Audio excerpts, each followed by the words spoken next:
with episode 58 of the Gaming Roundtable. Please pull up a chair, have a seat, watch a little bit of this ELEX gameplay. This is a new game published by THQ Nordic, which is Nordic Games actually bought out the licensing of THQ. They're going to be the ones publishing Darksiders 3 later this year.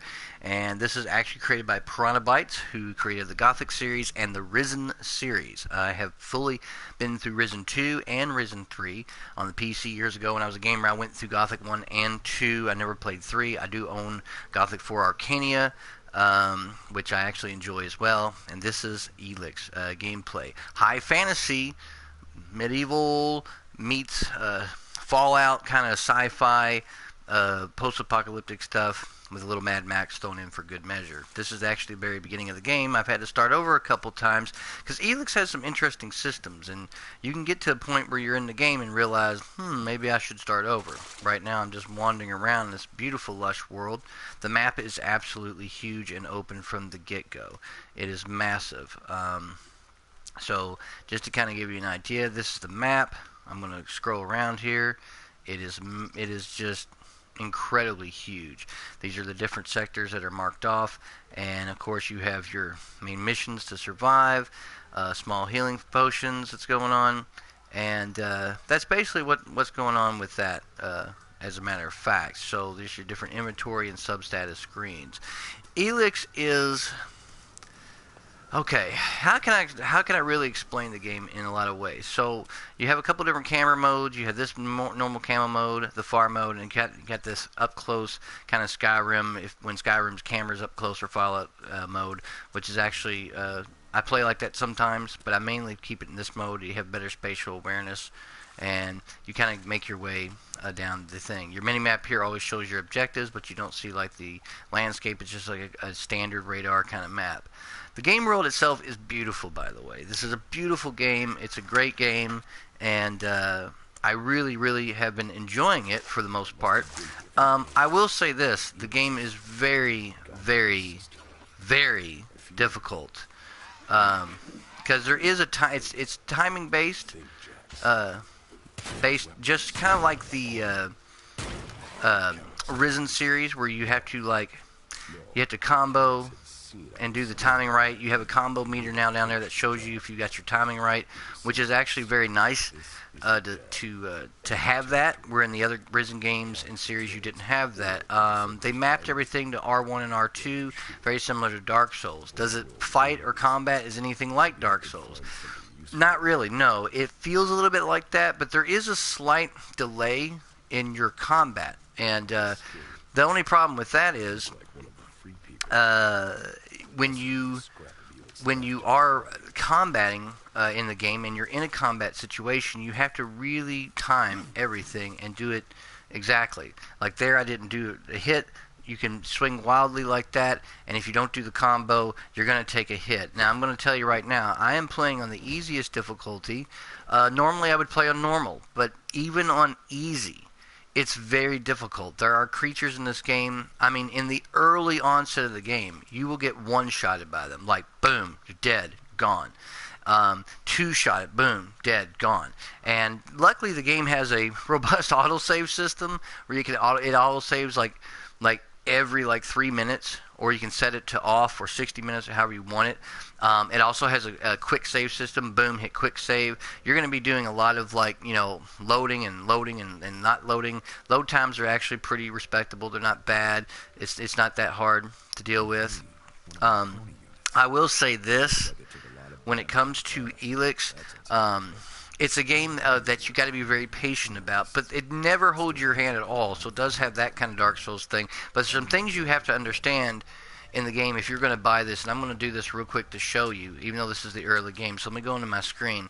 So here's your stats: strength, constitution, dex, intelligence, and cunning, and it tells you these different things, and you can add attribute points to it. Now I'm going to tell you these are also directly linked to your skills. So let's go to your skill page. See, it says melee weapons.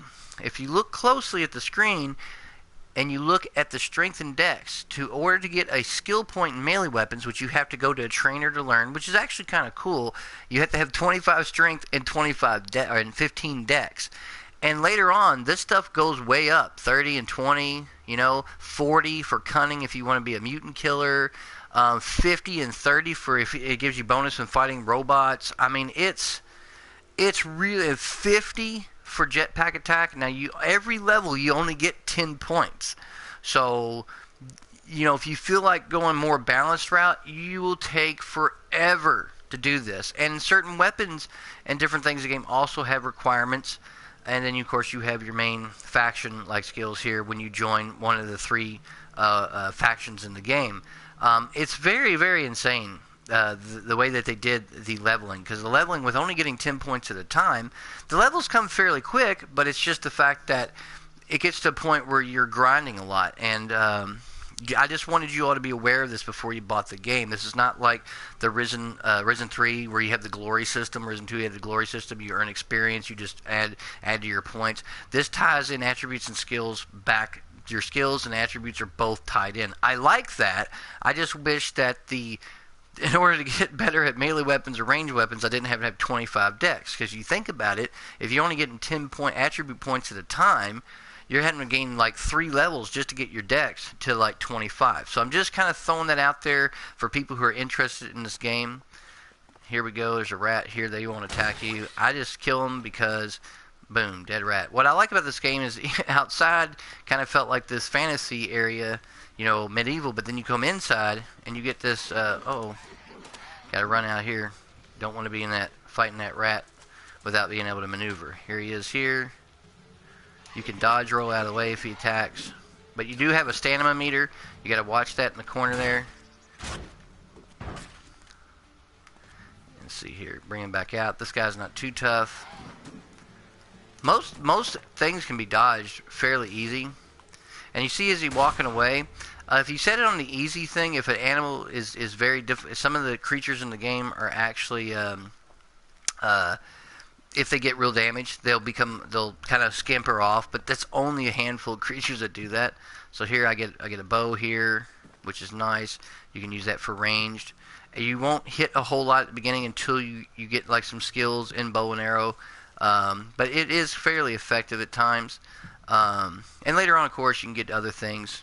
All this stuff is stuff you want to pick up, and I like this whole thing of picking up mugs and jugs and all this other stuff because it's very Fallout 4 or Fallout style of gameplay where you got these areas where you can explore and just pick up anything, which is all sellable, by the way. Canned food can be used to heal yourself too, so I'm going to kill these rats. Get over here. There we go. No, you can sit in chairs and interact with a lot of objects too. I didn't mean to do that, but you can do that in this game. Let's see here. Get some bones. Bones are sellable. They don't really... There is a crafting system in the game, but you won't be getting any much of the crafting until you find a workbench. And there's really no workbenches in the first city, but they are in the outlaw town. You can do some crafting, which also has some requirements involved. But you can add flames and acid attacks and electricity and all kinds of crazy stuff to your weapons and armor and give you perks and bonuses. And I'm going to tell you right now, grab everything. This map piece is cool. These map pieces I found out, if you find them all and you put them together, it will lead you to like really big rewards. And so that's pretty neat. So once you do that, I'm going to go on through here and kill this rat here. Again, pick everything up. Money. Some of the stuff in this game is very pricey. So take it all. Everything you can find, you pick up. And since there's no like encumbrance system in the game, just pick it all up. Sell it all. Whatever you got to do. Believe me, ELEX is hard. My first run through, I got all the way up to level 8. There is a fast travel system where you find these teleporters. They appear like little purple objects on your mini map. And I could like bounce back and forth between the 2 different towns, outlaws, this and that. But some of the creatures in this game, I mean, even at level 7, I had armor and a chain sword and this cool helmet and stuff. I mean, they would come right up to me and be like, one shot me, one hit, one kill. Like, just it's a very challenging game, and you have to spend your time in this game. I mean, you really have to like be patient. It's not a game that you can that holds your hand. It's not a Skyrim. Okay, so look, I love Skyrim, so I'm going to sit here and relax for a second in this chair with my character. This does not have a creative player. You do have to play this character Jax. Most of Piranha Bytes games have a pre-made protagonist. Um, I want to say this about this game. So if you want to play a Skyrim-like game where all the characters always level scale to you, one of the things is I own Skyrim on the PS4. I owned it on the 360 when it came out in 2011. I absolutely love that game, but there's only one real critical thing I've ever said about the Skyrim series and Oblivion as well. Skyrim, even on normal difficulty, everything scales to you. That game is a pushover game. It is so easy. You should not be able to kill a dragon at level 2 in the game. You know, it's a dragon, but you can kill him in just a few hits. He goes down. I know that's part of the story, but come on. You know, I have Dragon's Dogma Dark Arisen on the 360. I have it now on the PS4, and I'm telling you, you want to fight a dragon, you play that game. Dragon's Dogma is an amazing RPG. You should pick it up. This game here is kind of like Dragon's Dogma in that way. This game is hard. It is difficult, mainly because of the timing system and a slight delay and disconnect. You have to be on point when you play this game. You just have to be. If not, you're going to die, and you're going to die a lot, which is why I believe they put the quick save system in there and the auto save every 3 minute, thing, because if they didn't, you just be screwed. And you just want to keep that auto save on, and you want a quick save. Literally, almost, it's kind of a pain, but you almost want to do this after any major battle. If you can, some people have gone all the way to the city of the clerics, joined them real fast, and started getting like the plasma weapons and stuff, and just blast stuff from a distance. You can become a little bit OP if you do things a certain way, but for me, it's like, to get there with no armor or no nothing, you'll have to run from everything. And these creatures in this game, they chase you and they don't give up. Like, they will sit here and continuously chase you until you get far enough away. And I've turned around and watched a creature just fade out of existence. These creatures do not mess around, so you got to be careful. I just got my jetpack. This is a really neat little traversal thing. It has a meter, but it allows you to climb and do anything you need to do. It's very, very cool.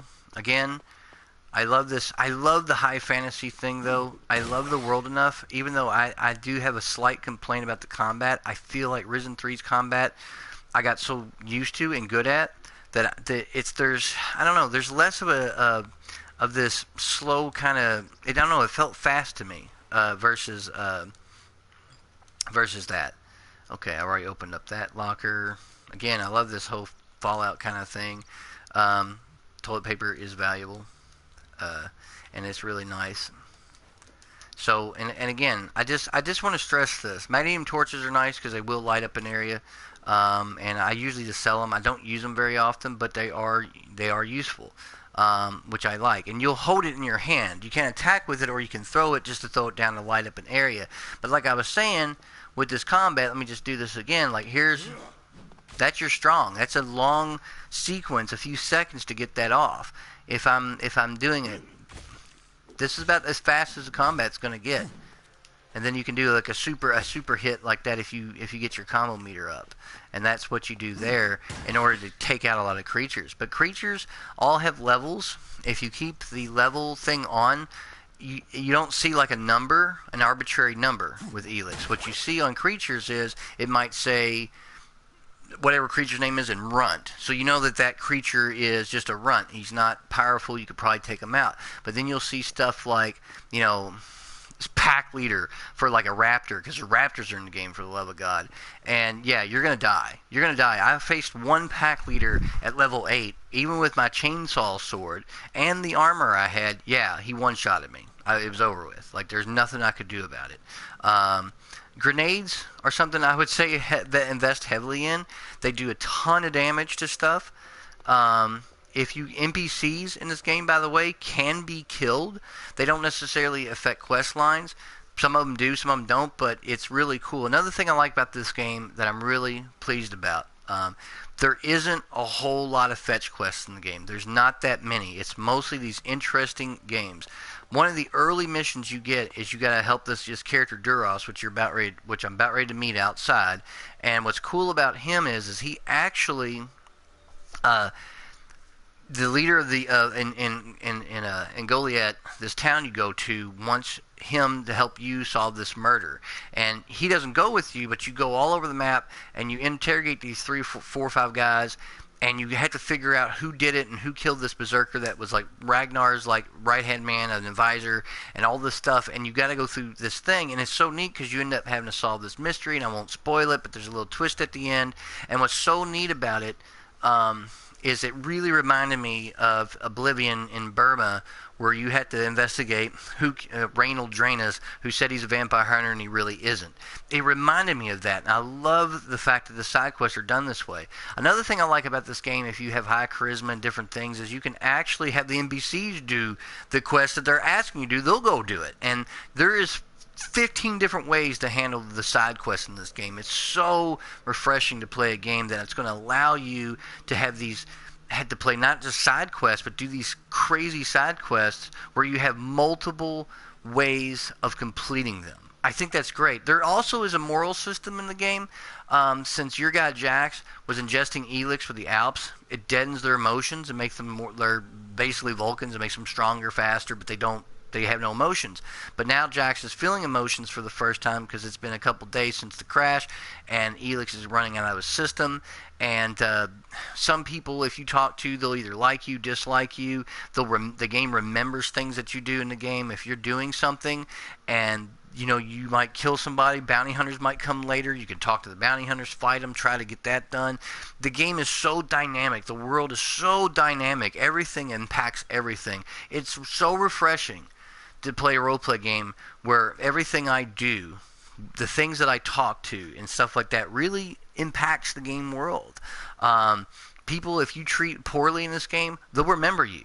And they may not necessarily help you. They'll treat you bad. Or you do something to somebody else and they might have been friends with that person. It's just dynamic. And I'm going to tell you that. And not to spoil it, if you ever get a chance, if you play this game, you're going to be like, wow, I can't believe this. The way, it's not just a regular moral system which is called cold, which it increases or decreases, but also the fact that this character here is... It's just such a dynamic game world, and it's totally worth your time and effort and energy. This is really a really good game. The land of the berserkers. If they recognize me, they could finish Calix's job for him. So I'm going to save it because I haven't saved it. I want to save it. And basically, I'm not going to get any more into the game. You're just going to have to play this game for yourself. ELEX is out now by Piranha Bytes, and who created the game, published by THQ Nordic. I just want to tell you all, this is a really, really, really good roleplay game with a very interactive and dynamic world. Everything affects everything. But it is difficult. It's a hard game. It's not going to hold your hand. It's not going to do anything like that. Your combat takes a while to get used to even get good at. And there's so many different kinds of weapons, and one-handed weapons, two-handed weapons, guns, rifles, snipers, grenades, magics in the game. It's just really crazy. You can get shields and swords, and you can block, and there's a parry system where you have to hold the block and then parry at the last second. And it's got such a really interesting combat system. It just takes it's not like a standard. It's definitely a Piranha Bytes game. You take a while to get used to that. Another thing that I just really dig about this game is just the fact that the game world is open from the get-go. You can go anywhere you want, do whatever you want. There's no hand-holding, no time restraints or anything like that.